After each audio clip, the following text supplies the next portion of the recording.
sure, amongst others, is our basil's doing really well in spite of the fact that I tried to kill it this year. So we are going to pull quite a few of these leaves and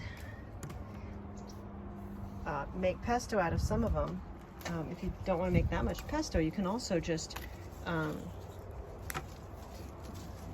chop up or put in the blender a bunch of leaves with some olive oil, and then put those in little ice cube trays and freeze them and use them for cooking later.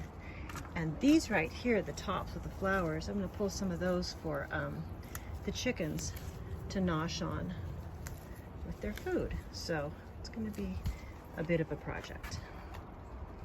So this is something interesting. As we were pulling basil, we were trying to figure out, well, my friend was telling me a story about identifying plants, and he and a student were trying to figure out where the lavender family, what family the lavender is from, and believe it or not, it's from the mint family.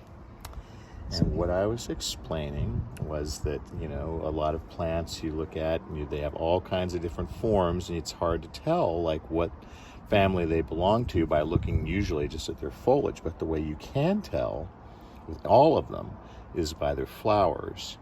And if you look at the shape and form of this basil flower here, and I pulled off right next to it a little spearmint, and it might be a little hard to see, but those little tiny purple flowers on the spearmint have the same shape and form as the ones on this basil here. These are both in the mint family, and like I said, I was very surprised to discover that lavender was in the same family.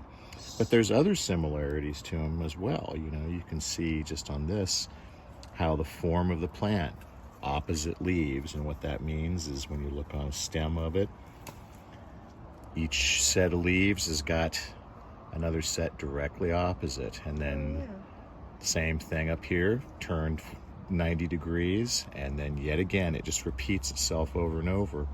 It's the same thing on this, if you can see that. That's cool. So Really.